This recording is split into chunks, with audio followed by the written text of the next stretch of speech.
আল্লাহ তাআলা বলেন ওয়ায়াসআলুনাকা আনির রূহ, আল্লাহ তাআলা বলেন তারা আপনার কাছে জানতে চায়, আপনাকে জিজ্ঞাসা করে রূহ কি জিনিস, আপনি জবাব কি দিবেন? আল্লাহ তাআলা বলেন কুলির রূহু মিন আমরি রাব্বি ওয়া মা উতীতুম মিনাল ইলমি ইল্লা কলিলা। তারা আপনারে জিজ্ঞাসা করে রূহ কি জিনিস, আপনি রূহের পরিচয় দেন যে রূহ হলো আমার রবের নির্দেশ। রূহ কার নির্দেশ? আল্লাহর আদেশ, আল্লাহর প্রত্যাদেশ, আল্লাহর নির্দেশ।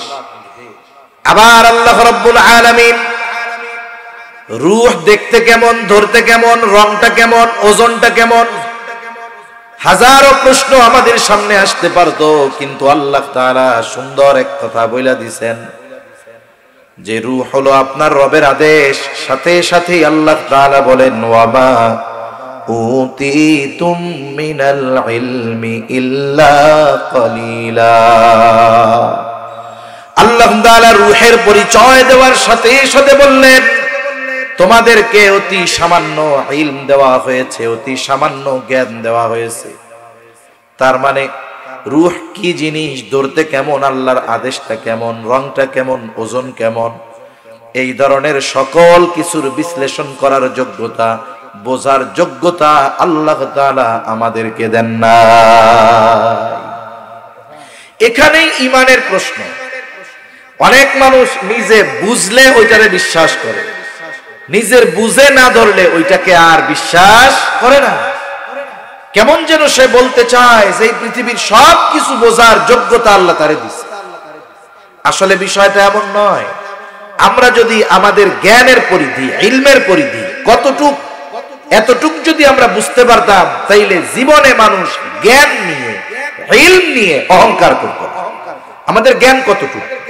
আল্লাহ তাআলা বলেন ওয়ামা উতীতুম মিনাল ইলমি ইল্লা কলিলা, তোমাদেরকে অতি সামান্য জ্ঞান দেওয়া হয়েছে। এখন এই সামান্যটার একটা পরিমাণ আছে না? কারো কাছে 10 কেজি সামান্য, কারো কাছে 10 গ্রাম সামান্য। তা আমাদের এই সামান্য জ্ঞানটা কতটুকু?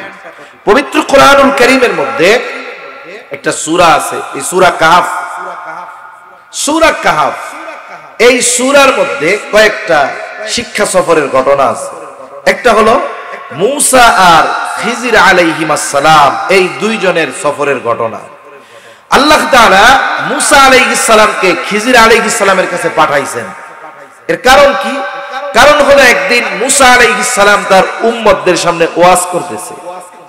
ওয়াজ শেষে একজন লোক তারে জিজ্ঞাসা করছে সবচেয়ে বড় আলেম কে?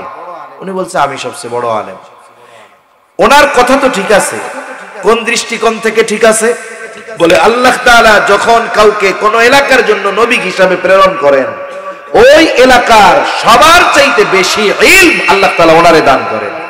এটা স্বাভাবিক। কেন? বলে ওনার কাছে তো আসমান থেকে আল্লাহ তাআলা ওহীর মাধ্যমে ইলম পাঠায়।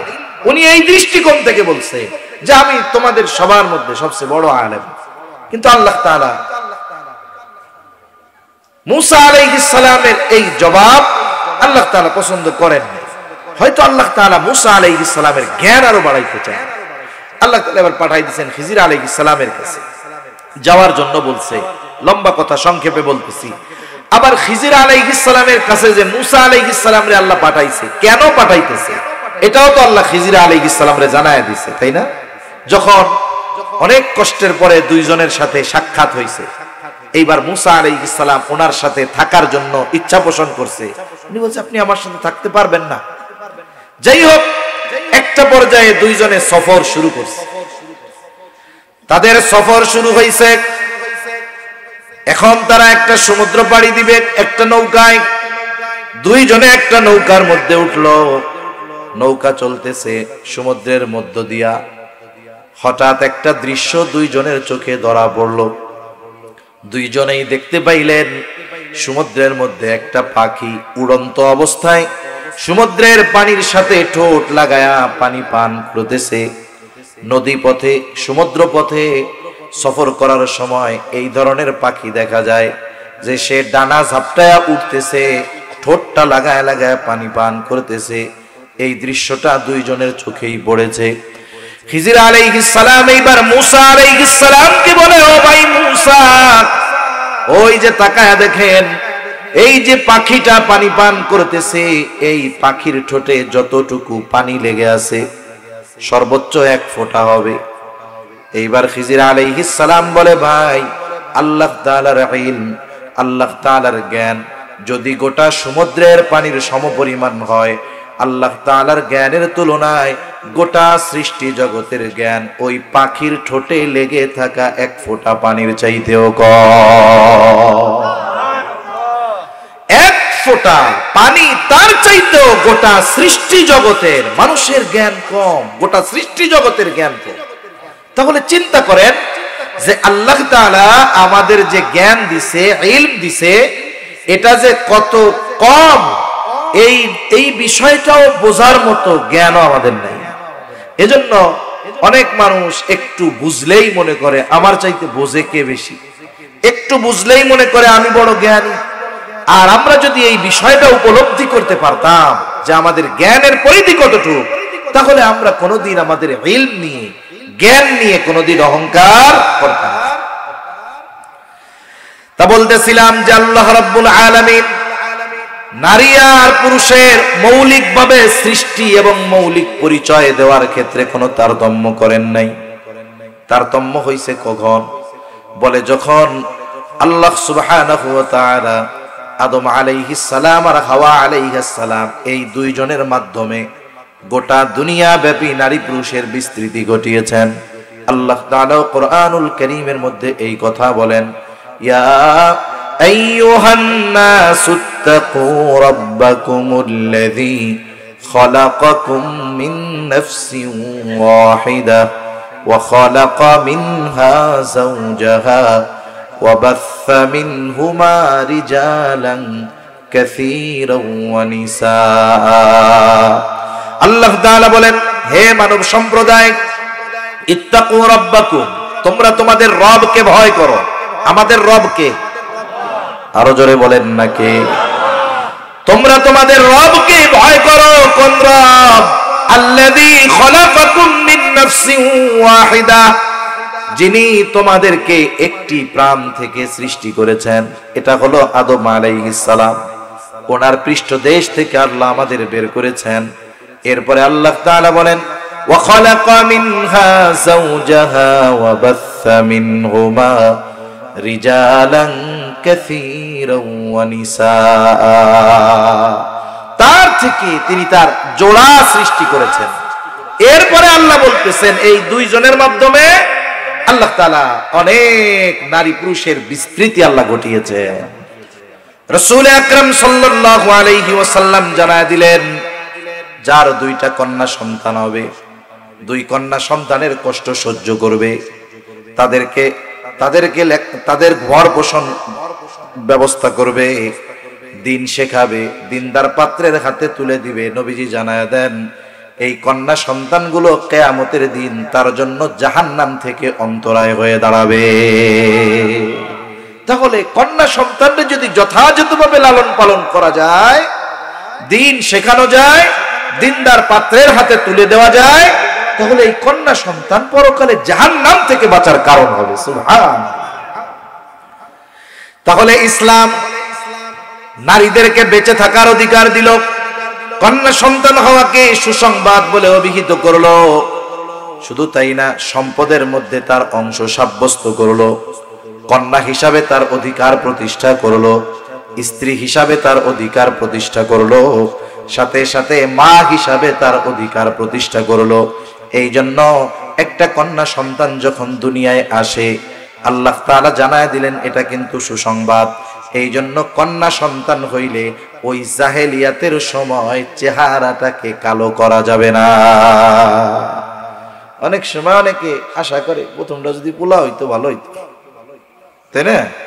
আরে দাদা নইলে বেটা, পুরুষ মানুষ, সে চিন্তা করছে যে ছেলে হইলে ভালো হইতো, কিন্তু দাদি তো মহিলা না, ওই দাদিও চায় যে আমার পোলার ঘরে প্রথম একটা পোলা হোক।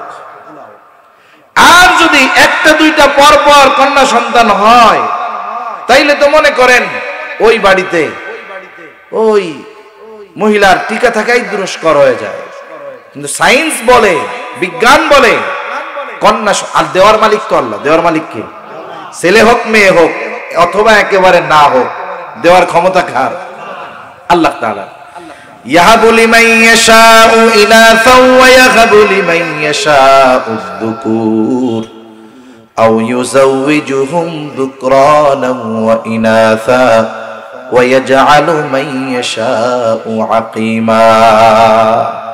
আল্লাহ তাআলা যাকে চান পুত্র সন্তান দেন, যাকে চান কন্যা দেন, যাকে চান দুইটাই দেন, আবার যারে চান কোনোটাই দেন না। সবগুলোর ক্ষমতা আল্লাহ তাআলার হাতে। তবুও দৃশ্যমান বিষয় যেটা আধুনিক বিজ্ঞান বলে, কন্যা সন্তান হওয়ার পেছনে যদি দোষী ধরা হয় তাইলে মহিলার চাইতে পুরুষের দোষটা বেশি। কিন্তু দোষ একতরফা ভাবে চাপানো হয় মহিলার উপরে। এটা কখনোই ইনসাফ নয়, এটা কখনোই কাম্য নয়। তার মানে কন্যা সন্তান যখন ভূমিষ্ঠ হয় আনন্দিত হওয়া দরকার। সাথে সাথে একটা কন্যা যখন জন্ম নেয়, বাবার ঘরে যখন থাকে, তার পরিচয় হলো মেয়ে। এই কন্যা সন্তানের সকল খরচ বহন করতে ওই পিতা বাধ্য। বলে কতদিন? ওই কন্যার যতদিন বিবাহ না হবে ততদিন।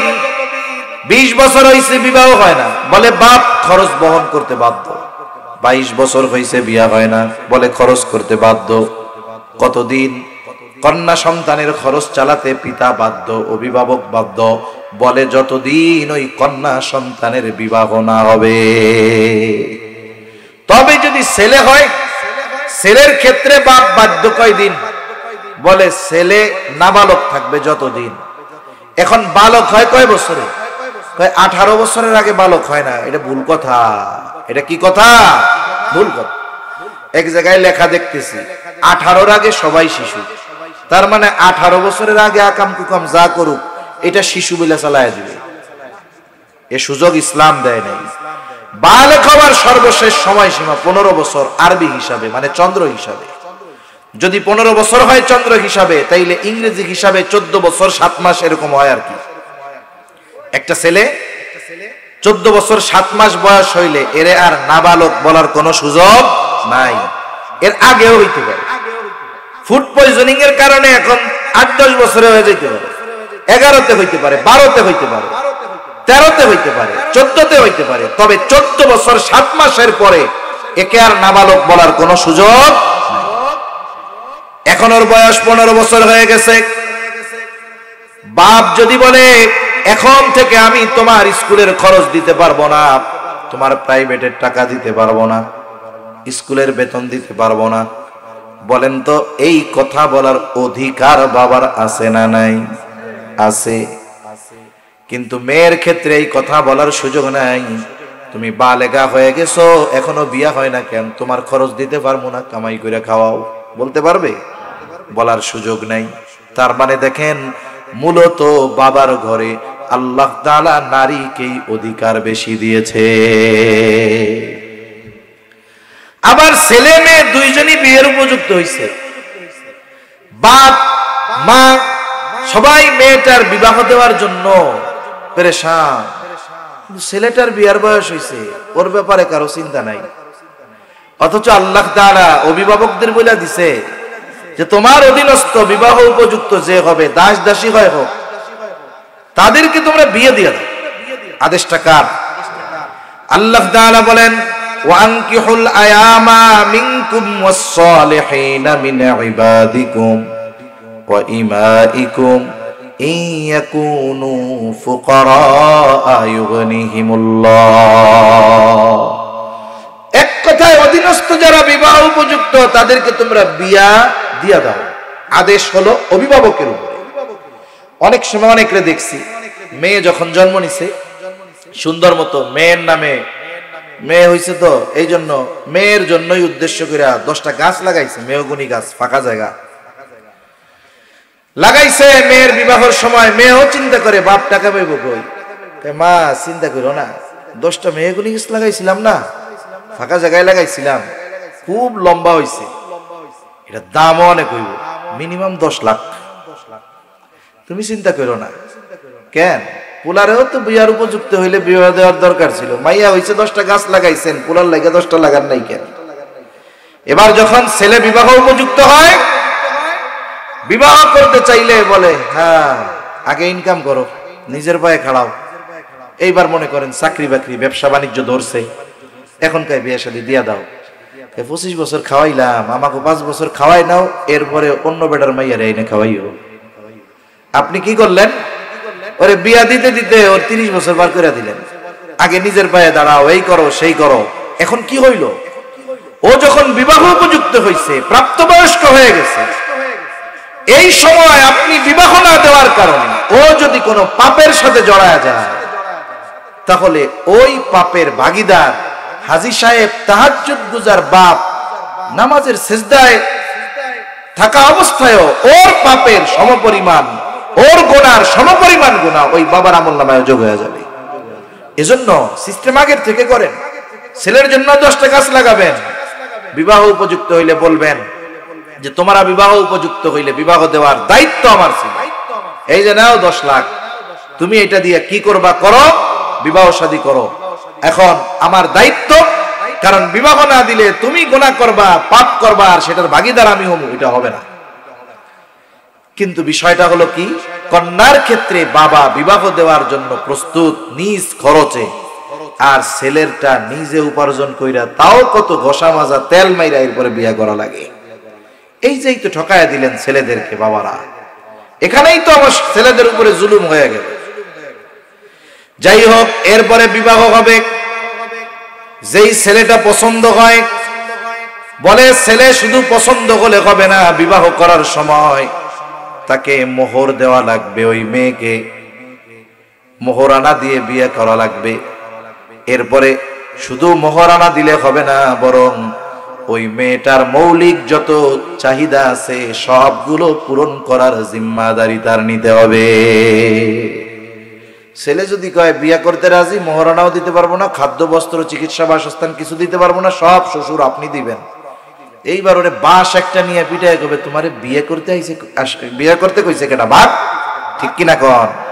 তার মানে বাবার ঘরে যতদিন খরচ চালাইলো বাবা, স্বামীর ঘরে গেল, এবার স্বামী তার খরচ চালাতে বাধ্য।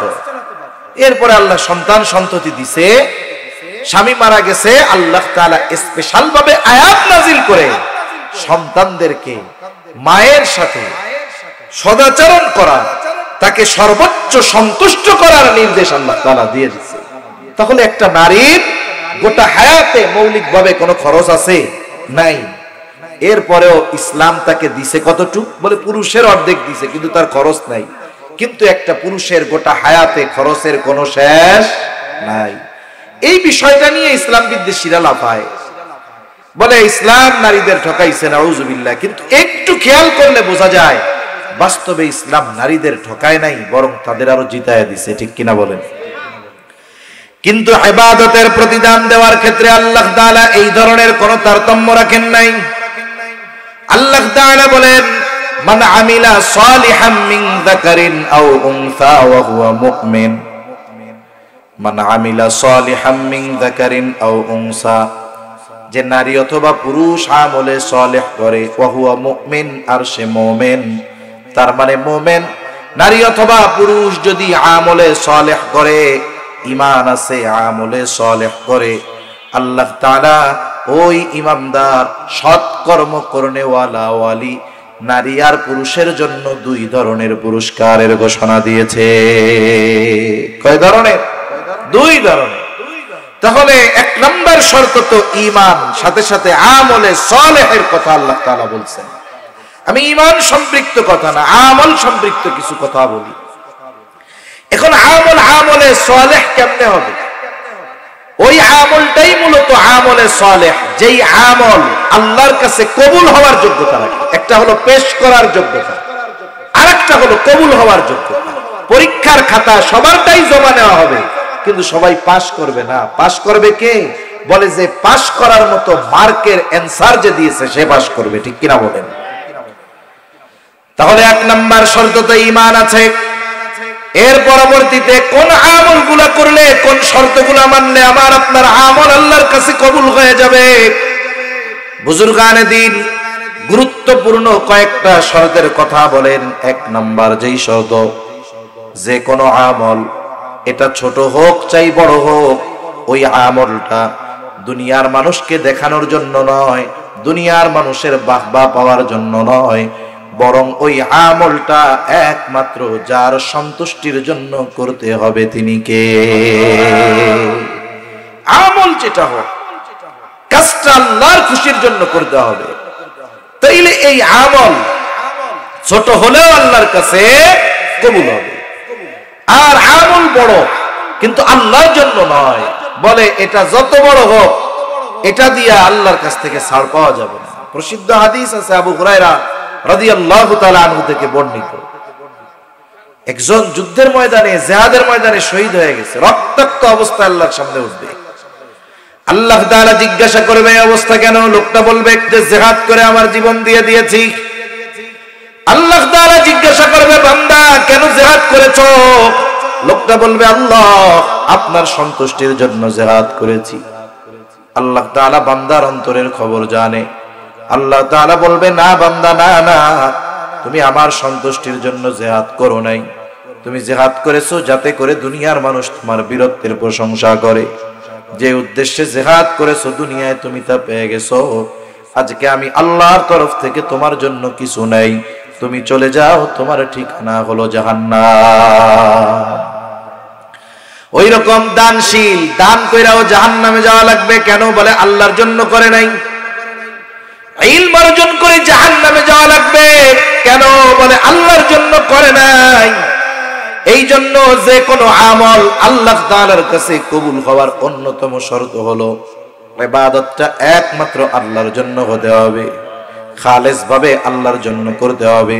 এজন্য নবীজি সাল্লাল্লাহু আলাইহি ওয়াসাল্লাম বলেন আখলিস দীনাকা ইয়াকফিকাল আমালুল কলিল, তোমার ঈমান খাঁটি করো, অল্প আমল নাজাতের জন্য যথেষ্ট হয়ে যাবে। আমার ঈমান খাঁটি, আমার নিয়ত খাঁটি, আমার ইখলাস যদি ঠিক থাকে, আমল অল্প হলেও কবুল করবে কে? দুই নাম্বার বলে আমলটা নিজস্ব পদ্ধতিতে করলে হবে না, আমল করতে হবে নবীজির দেখানো পদ্ধতিতে। বলে এই পৃথিবীতে এমন কোন আমল নাই যেই আমলের পদ্ধতি আমার আপনার নবী দেখায়া যান নাই। বরং দুনিয়াবি কিছু কাজ আছে, এগুলাও যদি নবীর তরিকায় করা হয় ওইটা আমল বলে গণ্য হয়ে যায়। সুবহানাল্লাহ। আর যেগুলো আল্লাহ তাআলার হুকুম নিষেধ, এগুলো নবীজি প্র্যাকটিক্যাল ভাবে দেখায়া দিয়েছে। এই জন্য যে কোনো আমলের ক্ষেত্রে পদ্ধতিটা হবে নবীজি সাল্লাল্লাহু আলাইহি ওয়াসাল্লামের তরিকায় ইবাদত করতে হবে। কেউ যদি পাকনামি কইরা নিজে নিজে নিজের পদ্ধতিতে করতে চায়, কাজ হবে না, কাজ হবে, কাজ হবে না। এজন্য এমন কোন ইবাদত নাই যেই ইবাদতের পদ্ধতি নবীজি দেখায়া যান নাই। নামাজের আদেশ করছে আল্লাহ, নামাজের পদ্ধতি আল্লাহ কোরআনে বলেন নাই, নামাজের পদ্ধতি আমাদেরকে শিখাইছেন মুহাম্মাদুর রাসূলুল্লাহ সাল্লাল্লাহু আলাইহি ওয়াসাল্লাম। নবীজি সাহাবায়ে কেরামকে প্র্যাকটিক্যাল ভাবে শিখাইছেন। এইভাবে ধারাবাহিকতার ক্রমান্বয়ে আমরা নবীর থেকেই শিখছি। তার মানে দেখেন, কোরআনে নামাজের আদেশ আছে, পদ্ধতি নেই। নামাজের আদেশ করেছে আল্লাহ, আর নামাজের পদ্ধতি শিখাইছে মুহাম্মাদুর রাসূলুল্লাহ সাল্লাল্লাহু আলাইহি ওয়াসাল্লাম। হজের নির্দেশ আছে, কিন্তু প্র্যাকটিক্যাল ভাবে হজ কেমনে করবে? নবীজি বলেন খুদু আন্নি মানাসিকাকুম, কিভাবে হজের আনুষ্ঠানিকতা করতে হবে, কিভাবে হজ করতে হবে আমার থেকে শিখে নাও। তার মানে এমন কোন আমল নাই যেটার পদ্ধতি নবীজি শিখায়া দেন নাই। বরং দুনিয়াবি কর্মগুলাও যদি নবীর তরিকায় করা হয়, ওই দুনিয়াবি কাজগুলাও ইবাদত বলে গণ্য হয়ে যায়। এই বাথরুমে যাওয়া, কেউ যদি দৈনিক 6 বার বাথরুমে যায় আর কেউ যদি 6 মাসে একবারও না যায়, কিয়ামতে কি আল্লাহ জিজ্ঞেস করবে যাই এত কষ্ট করে সুন্দর করে বাথরুম বানাইলি, 6 মাসে একবারও পায়খানা করলি না কেন? জিজ্ঞাসা করবে নাকি? অথচ দেখুন বাথরুমে যাওয়ার কিছু সুন্নাত আছে। প্রথম মাথাটা ঢাকতে হবে, টুপি দিয়া হোক, গামছা দিয়া হোক, কাপড় দিয়া হোক, ঢাকতে হবে। মোটা মোটা সুন্নাত গুলাই করি। এরপরে বাথরুমে ঢোকার আগে দোয়া পড়তে হবে। অনেকে জানে না, পায়খানার মধ্যে ঢুকে দরজা লাগায় আর দোয়া পড়ে, এ কাম করা যাবে না। আগে দোয়া করতে হবে, এরপরে ঢুকবে কেমনে? বাম পা দিয়া। এরপরে জরুরত ছাড়বে, ডিলা কুলুক টিস্যু যেটা হোক ব্যবহার করবে, পানি দিয়ে পরিচ্ছন্ন হবে, এরপরে বের হবে ডান পা দিয়ে। এখন তো যার ঘরের মধ্যে যত পায়খানা বলে সে তত আধুনিক মানুষ, ঠিক কিনা বলেন? আগে পায়খানা থাকতো বাড়ির থেকে আধা মাইল দূরে বাঁশবাগানের পরে, আর এখন আপনার ঘরে আপনি যদি প্রতি রুমে এক একটা বাথরুম দেন, আপনারা বলবো আপনি খুব স্মার্ট, আপনার সব রুমে পায়খানা আছে। আবার যদি রান্নাঘরের কোনা কাঞ্চি দিয়ে আর একটা দেন, আপনি তো আরো ওভার স্মার্ট, কাজের লোকের লেগেও পায়খানা রাখছেন। তার মানে এখনের আধুনিকতা কি হয়েছে? বলে ওই আধা মাইল দূরের পায়খানা ঘরের মধ্যে নিয়ে এসছে, উপায়ও নাই। এখন বাথরুমের মধ্যে যদি ওযুর ব্যবস্থা থাকে, আবার এই বিষয়টা আমরা খেয়াল রাখবো। অনেকে বাথরুমের মধ্যে ওযু করতে গিয়ে দোয়া পড়ে, ওলামায়ে কেরাম জানায় দিচ্ছেন এক্ষেত্রে বাথরুমটা ওযুর জায়গা থেকে একটু উঁচা করে বানাইতে হবে। দুইটার মধ্যে কি হবে? একটু উঁচা নিচা থাকবে। অনেকের আছে সমান, বাথরুম পুরাটাই সমান, কমোড বসানো সমান, ফ্যান বসানো সমান, একটু উঁচা নাই, একটু উঁচু নিচু করে দিবেন। বাথরুমের জায়গাটা উঁচু করে দিলেন, ওযুর জায়গাটা একটু নিচু করে দিলেন, কয়েক ইঞ্চি নিচু করে দিলে ওইখানে দোয়া পড়লে অসুবিধা নাই। তাহলে দুইটার মধ্যে একটা সেপারেট পার্থক্য হলো। কিন্তু উচিত যদি এইভাবে করা সম্ভব যে ওযুর জায়গা আলাদা, দেয়াল দিয়ে বাথরুম করার জায়গা আলাদা, তাহলে তো দুইটা রুমই আলাদা হয়ে গেল, আর সমস্যা থাকলো না। এই যে বাথরুম থেকে বাইর হইল, ভিতরে যদি ওযুর ব্যবস্থা থাকে ওযু করলো, ডাইন পা দিয়ে বাইর হইল, দোয়া পড়লো, এই জায়গায় কতগুলো সুন্নাহর উপরে আমল হয়ে গেল। আবার এই বাথরুম কেন করছে? বলে ফজরের সময় উঠছে, আজান দিছে, এখন চিন্তা করতেছে যে বাথরুমটা যদি একটু কইরাই যাই তাইলে নামাজটা ইতমিনানের সাথে পড়া যাবে। নাইলে যদি বাথরুমে নামাজের মধ্যে চাপ দেয়, নামাজের মধ্যে যদি বাথরুম চাপ দেয়, তাইলে ইমাম সাহেব যদি সূরা কাউসারও পড়ে, এটা সূরা বাকারার মতো লম্বা মনে হবে, কারণ তখন তার তো চাপ অন্য। এই চাপ যেন ওই সময় না আসে, এই জন্য এখনই বাথরুমটা করি। তার নিয়তটা কি করছে, কোন নিয়তে, আর পদ্ধতিটা করছে কি? বলে এই যে যে কাজটা সারলো, এটাও তার আমল নামায় ইবাদত বলে যোগ হয়ে গেল। সুবহানাল্লাহ। হাঁটার সময় ডান দিক দিয়ে হাঁটতেছে, নিচের দিকে তাকায় হাঁটতেছে, সমান জায়গায় পড়ে লা ইলাহা ইল্লাল্লাহ। আমার নবী ডান দিক দিয়ে হাঁটছে, রাস্তা নিচের দিকে তাকায় হাঁটছে, আমিও এই জন্য চলতেছি, হাঁটতেছি। হাঁটা তো লাগেই, খালি নিয়ত এইটা যে নবীর তরিকায় হাঁটতেছি, নবী ডান পাশ দিয়ে হাঁটতে বলছে, বলে ওটাও ইবাদত। সুবহানাল্লাহ বলেন। রাত্রে বিছানা ঝাড়ু দিয়ে আমরা ঘুমাই, বাতি নিভাইয়া ঘুমাই, ঘুমাই না? হাদিসের মধ্যে আসছে নবীজি বলছে রাতে ঘুমানোর সময় বাতি বন্ধ করে ঘুমাইবা। এখন তো কারেন্টের বাতি, ওই সময় তো তেলের বাতি ছিল। ক্ষতি কি হইতে পারতো? বলে যদি তেলের বাতিটা পড়ে যায়, তেল ছড়ায়া যাবে, ইঁদুর টিঁদুর এসে যদি ফালায়া দেয়, এতে কি হবে? এক নাম্বার তো অপচয় হবে, দুই নাম্বার যদি কোনো জায়গায় আগুন লেগে যায়, ঘরটার পুড়ে ছাই হয়ে যাবে। অনেক জায়গায় মশার কয়েল থেকে আগুন লেগে সব শেষ হয়ে যায়। এখন মনে করেন ঘরে আগুন লাগার সম্ভাবনা নাই, কিন্তু লাইটটা জ্বলতেছে, এটা তো অপচয়। সুইচটা তো বন্ধ শোয়ার আগে করবই, শুধু নিয়তটা করব যে নবীজি বলছে বাতি বন্ধ করে ঘুমাইবা, বিসমিল্লাহ দিলাম বন্ধ করে, এই লাইট নিভাইলাম, বলে এটাও আমার ইবাদত হয়ে গেল। সুবহানাল্লাহ। বিছানা তো ঝাড়ু দিয়েই ঘুমাই। বিছানা ঝাড়ু দেওয়ার গুরুত্ব কত দিয়েছে নবীজি সাল্লাল্লাহু আলাইহি ওয়াসাল্লাম। বলে কমপক্ষে কিছু নাই, লুঙ্গি দিয়া হইলেও বিছানাটা ঝাড়ু দিবেন। এর মানে যে ঝাড়ু টাড়ু সব আছে, লুঙ্গি দিয়া দিবেন এমন না, মানে গুরুত্ব বোঝানোর জন্য বলছে। ঝাড়ু দেওয়ার কিছু নাই, লুঙ্গি দিয়া হইলেও ঝাড়া দিয়া এরপরে ঘুমান। পোকামাকড় থাকতে পারে, বিষাক্ত কিছু থাকতে পারে।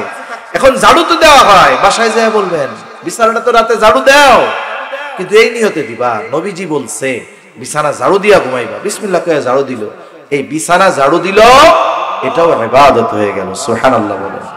এজন্য সুন্নাত হলো এমন এক জিনিস, এটা যার সাথে লাগানো হয় ওইটারই দাম বেড়ে যায়।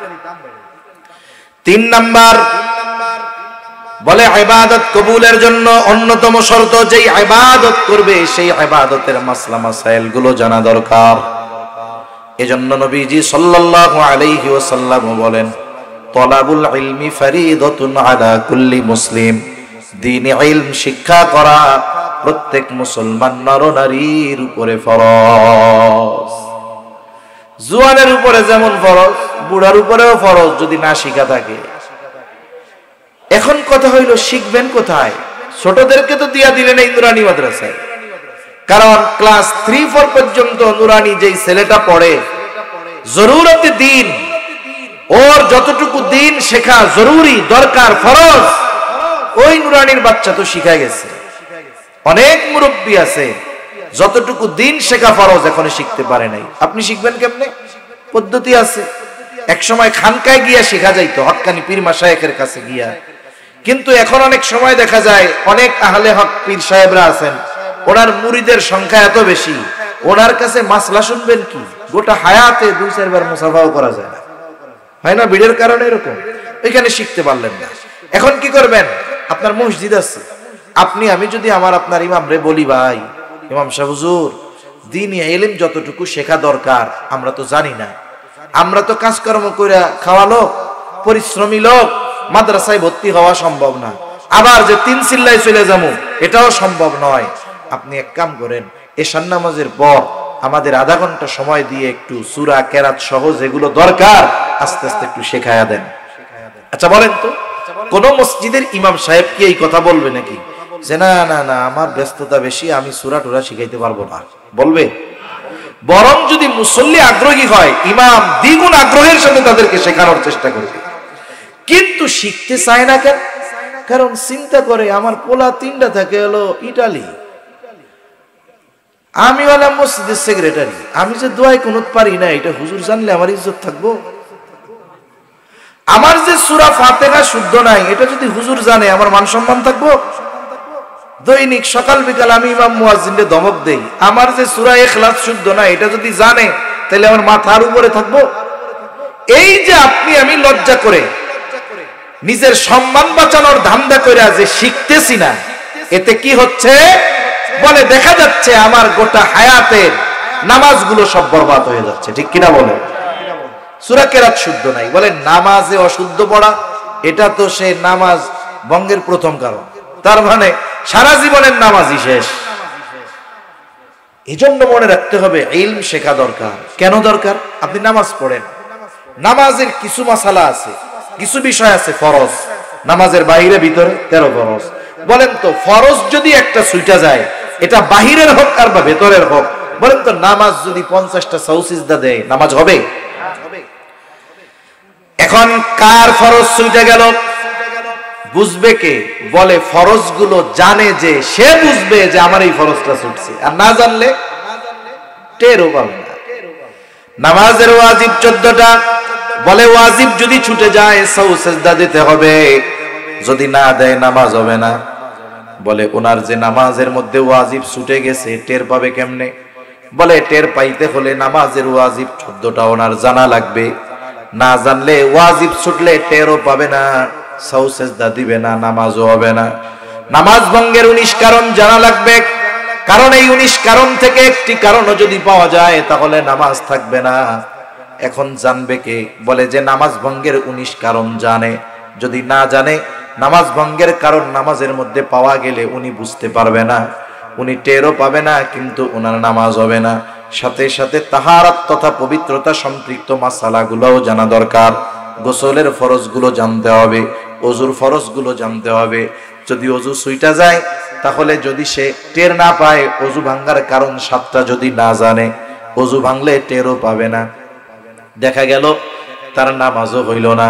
গোসলের ফরজগুলো জানতে হবে, কারণ গোসল যদি ফরজ হয়, এক চুল পরিমাণও কোনো জায়গা যদি শুকনা থাকে তাহলে তার পবিত্রতা অর্জন হয় না। এইভাবে তায়াম্মুমের মাসালা জানতে হবে।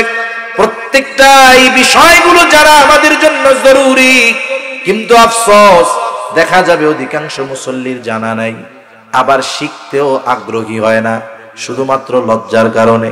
বলেন তো এই লজ্জার কারণে আমি আপনি যে শিখলাম না, এই কারণে আখেরাতে শাস্তি আছে না নাই? এখন আখেরাতের ফেরেশতাদের পিটানি ভালো না দুনিয়ায় লজ্জা বাদ দিয়ে শেখা ভালো? এজন্য আমরা শিখবো তো ইনশাআল্লাহ। আল্লাহ তৌফিক দান করেন, বলি আমিন।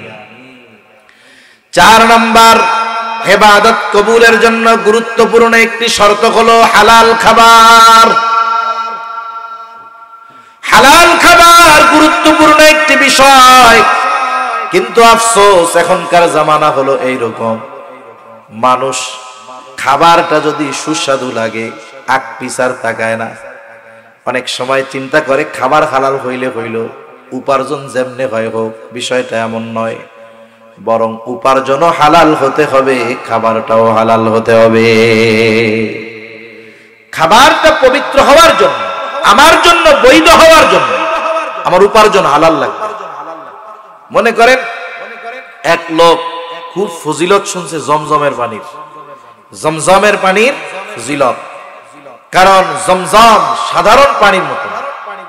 সাধারণ পানির যতগুলো গুণ, এর মধ্যে একটা গুণ কি, তৃষ্ণা লাগলে এটার তৃষ্ণা নিবারণ করে। কিন্তু জমজম এমন এক পানি, এটা শুধু তৃষ্ণা দূর করে না, বলে এটা মানুষের ক্ষুধাও নিবারণ করে। সুবহানাল্লাহ, বলে ক্ষুধাও নিবারণ করে। মানুষ যদি কোনো খাবারও না পায়, মাসের পর মাস এই শুধু জমজম পান করে বেঁচে থাকতে পারবে।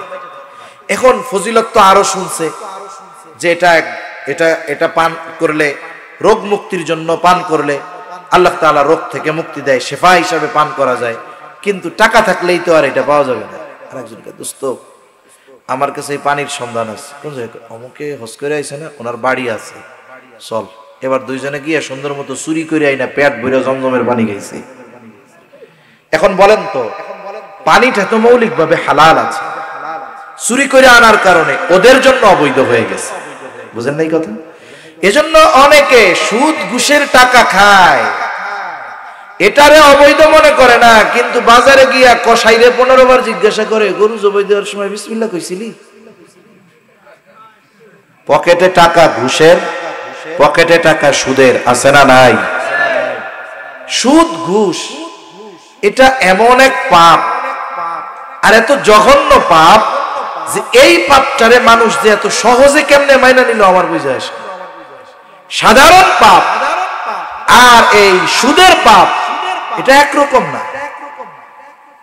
এজন্য কিয়ামতের দিন সুদখোর টালমাটাল হয়ে উঠবে। দুনিয়ার মধ্যে যারা সুদখোর, সুদ খায়, সাধারণ হারাম আর সুদের হারাম এটার স্তর এক না, স্তর ভিন্ন। মনে করেন কিছু হারাম আছে কারণে এক সময় এটার বৈধতা পায়, কিছু হারাম আছে যেটা এক সময় হালাল হয়। তাই হারাম আবার হালাল হয় কেমনে? বলে এক লোকের 2 মেয়ে, বড় মেয়ের একজন বিবাহ করছে। বলেন তো, এই বড় মেয়ে তার বিবাহ বন্ধনে আবদ্ধ থাকা অবস্থায় ছোট মেয়েকে বিবাহ করা তার জন্য কি হারাম। এবার বড় মেয়ে মারা গেছে, এখন এই ছোট জন তার জন্য কি হয়ে গেছে, বিয়ে করা হালাল হয়েছে। আবার হারাম কখনো কখনো জায়েজ হয়। জায়েজ কি জন্য হয়? বলে এমন এক জায়গায় সে গেছে যেই জায়গায় হারাম খাবার ছাড়া কিছু নাই, এখন তার মরার মতো অবস্থা, বাঁচার জন্য যতটুকু গ্রহণ না করলে নয়, এতটুকু গ্রহণ করা তার জন্য জায়েজ, হালাল হয়ে যায় না, জায়েজ। আবার দেখেন এমন রোগে আক্রান্ত হয়েছে, ডাক্তার প্রেসক্রিপশন লিখছে, এর যে অবস্থা, পরীক্ষা নিরীক্ষা করে দেখা গেল, দিনদার ডাক্তার পরীক্ষা নিরীক্ষা করে দেখছে এনার রোগ যদি দূর করতে হয় ওনারে দৈনিক 1 পোয়া মদ খাওয়াইতে হবে, 200 গ্রাম শুকরের গোশত খাওয়াইতে হবে, নাহলে উনি বাঁচবে না। এই ব্যক্তির জন্য, জান বাঁচানোর জন্য ওষুধ হিসাবে এই মদ, শুকরের গোশত তারে খাওয়ানো জায়েজ। কিন্তু কোন রোগ হইলে আপনাদের মাদারীপুরের বড় ডাক্তার প্রেসক্রিপশনের মধ্যে লিখবে, ওরে বাবা এনার টেস্ট মেস্ট করে যেই রোগ পাইছি, এনারা যদি সুদ না খাওয়ানো হয় উনি মনে হয় বাঁচবে না। এরকম কোন রোগ কিয়ামত পর্যন্ত হওয়ার সম্ভাবনা আছে? এর সম্ভাবনা নেই। তাহলে দেখুন, এই সুদ কখনো জায়েজ হওয়ার সুযোগ নেই। এটা হারাম তো হারাম, কত জঘন্য হারাম। একজন যদি শুকরের গোশত খায় তাহলে তার শুকরের গোশত খাওয়ার গুনাহ হবে, কিন্তু যদি একজন সুদ খায়, এই সুদখোরের গুনার মাত্রাটা কেমন?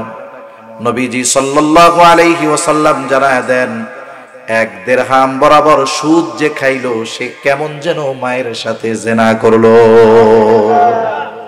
আচ্ছা, যে সুদখোর এই মানের পাপ সে করে, তাকে যদি আপনি কখনো গিয়ে ওই কথা বলেন যে তুমি ওই জিনাটা করো, ও আপনার কল্লা ফলায়া দিবে, ঠিক কিনা বলেন? অথচ দেখুন ওই লোকটাই সুদ খাওয়ার মাধ্যমে ওই মানের পাপ করতেছে, ওর মধ্যে একটু চিন্তাও আসে না।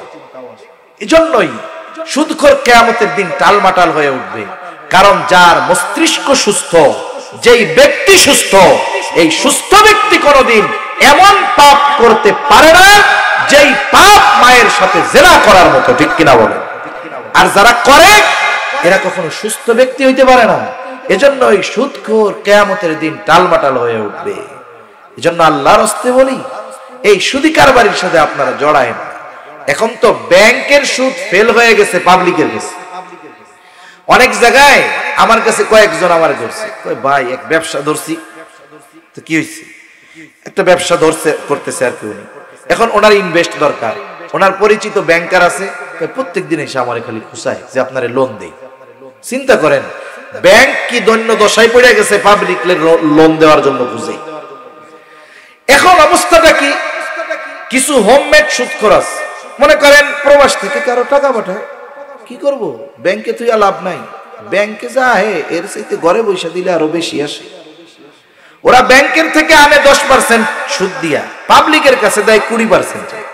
পাবলিকও চিন্তা করে ব্যাংকে যাও, স্টেটমেন্ট দাও, সাক্ষী দাও, দলিল দাও, এত ঝামেলা করে সুদের টাকা আনার দরকার কি? ওই কসিমুদ্দির বউই তো সুদে লাগায়, যা ওর কাছ থেকে নিয়ে আইগা। আছে না নাই? সুদের মতো জঘন্য পাপ আমরা সমাজে স্বাভাবিক করে ফেলতেছি। আমাদের তো উচিত ছিল যদি কোনো সুদখোর থাকে তার সাথে দিনের জন্য সম্পর্ক ত্যাগ করা দরকার ছিল। এখন কোন কোন এলাকায় কয় হুজুর সম্পর্ক ত্যাগ করলে এলাকায় আমি একা বাকি থাকি, আমি এক গইরা হয়ে যাই, কারণ আমি বাদে সব সুদখোর।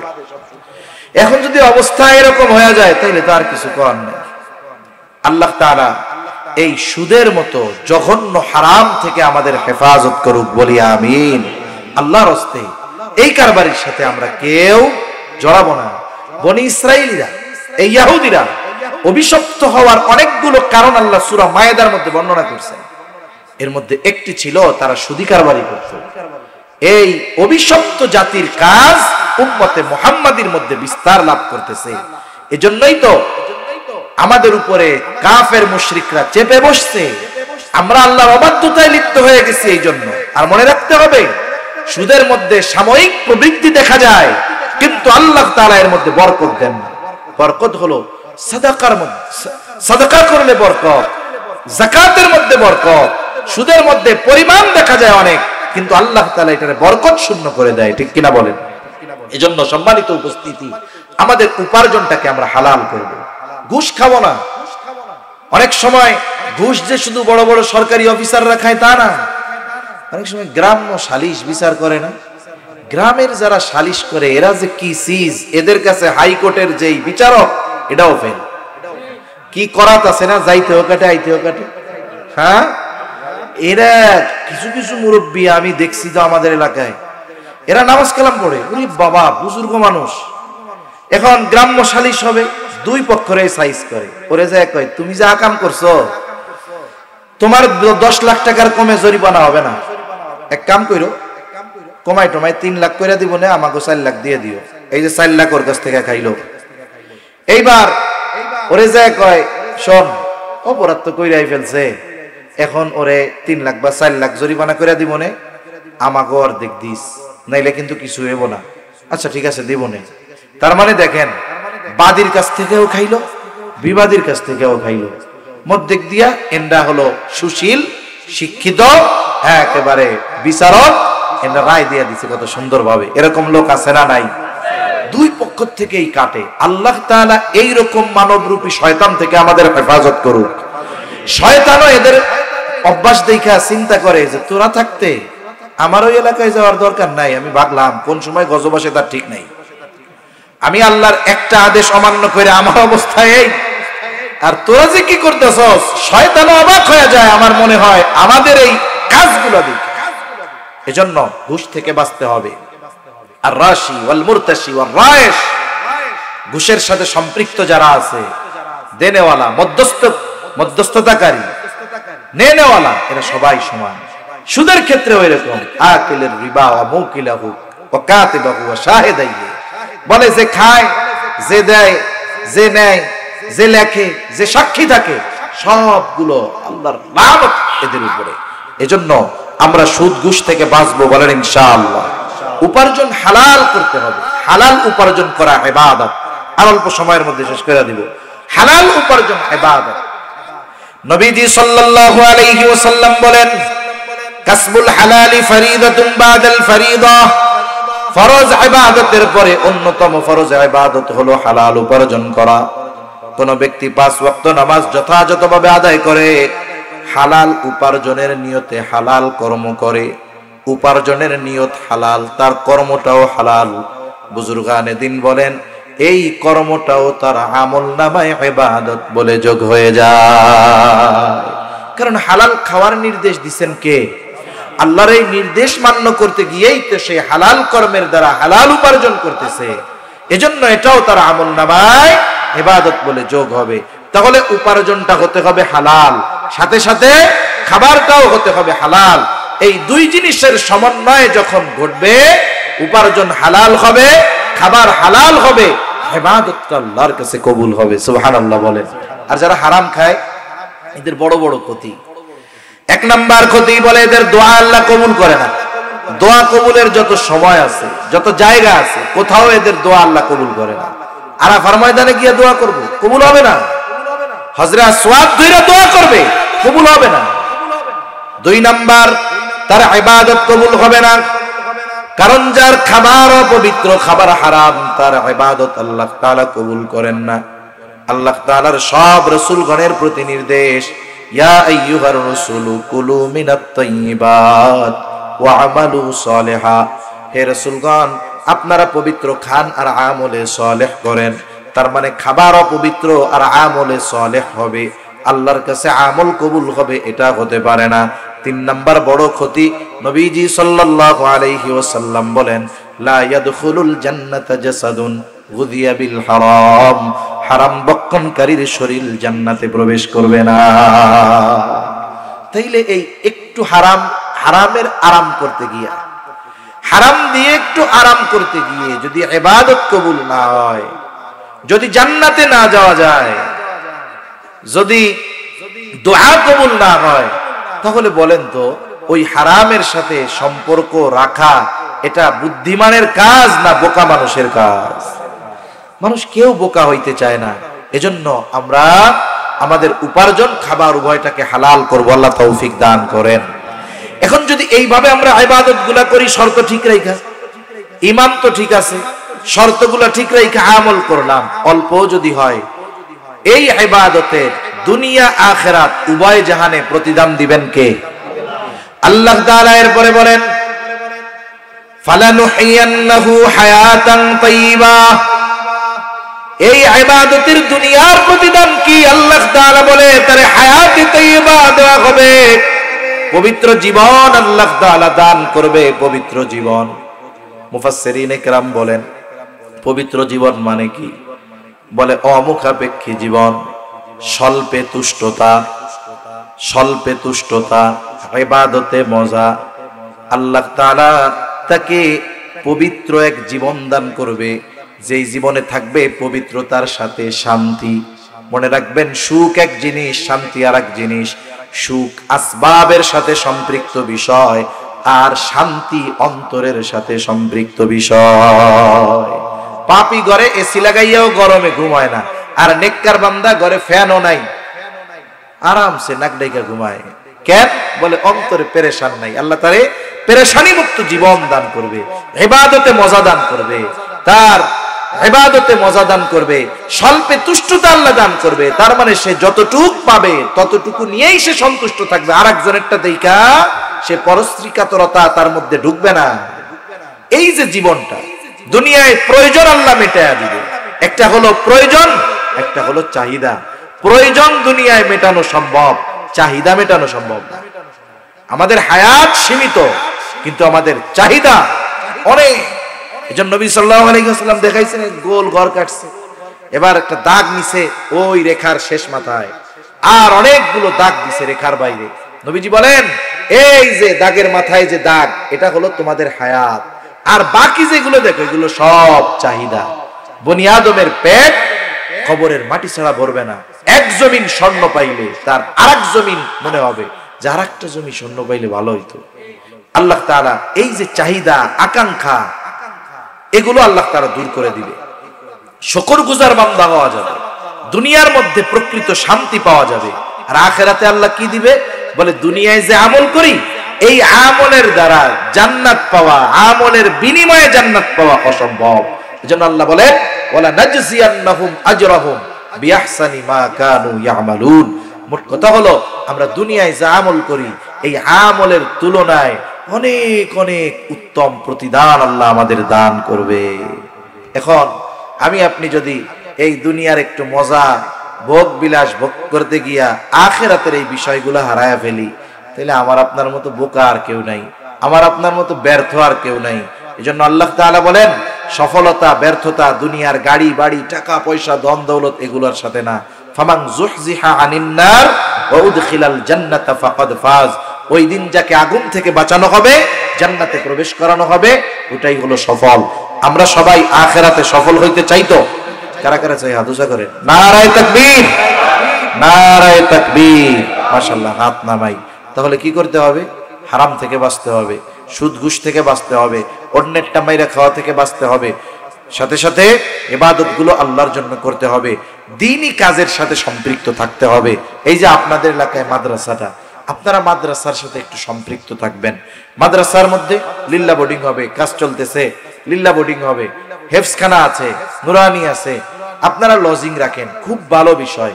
কিন্তু হেফজখানার যারা হাফেজি পড়ে, অনেক সময় দূর দূরান্ত থেকে ছাত্র আসে, লজিং না থাকলে বোর্ডিং যদি থাকে, হেফজখানার ছাত্ররা বোর্ডিং এ থাইকা লেখাপড়া করলে সুবিধা।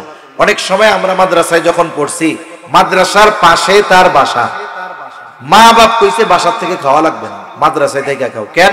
কয় আধা ঘন্টা খানার ছুটি, বাসায় গেলে ওনার 1.5 ঘন্টা পার হয়ে যায়। আসলে যেই মারতে হুজুর চেষ্টা করতে যায়, কই হুজুর ভাত রান্না হয় নাই, মার জন্য দেরি হয়েছে। কি কইব? এই যে পড়াশোনায় ব্যাঘাত ঘটে। এজন্য আপনারাও চেষ্টা করবেন যে এইখানে যেন এমন হয় যে এতিম অসহায় দরিদ্র যারা আছে এরাও যেন একটু থাইকা খাইয়া লেখাপড়া করতে পারে।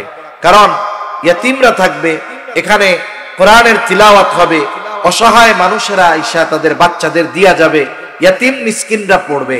আপনারা একটু সহযোগিতা করবেন দুআর মাধ্যমে, ছাত্র দেওয়ার মাধ্যমে, যার অর্থনৈতিক সামর্থ্য আছে অর্থের মাধ্যমে। এইভাবে দ্বীনি কাজগুলোর সাথে সম্পৃক্ত থাকা যাবে তো ইনশাআল্লাহ। আমরা দোয়া করি আল্লাহ তাআলা এই মাদ্রাসা কবুল করুক, এলাকাবাসীকে কবুল করুক। মাদ্রাসার যত প্রয়োজনীয়তা আছে আল্লাহ তাআলা সব প্রয়োজন মেটানোর জিম্মাদারি আল্লাহ নিয়ে নিক। সকলে বলি আমিন। ওয়া আখিরু দাওয়ানা আনিল হামদুলিল্লাহি রাব্বিল আলামিন। রাহমাতুল্লাহি ওয়া বারাকাতুহু।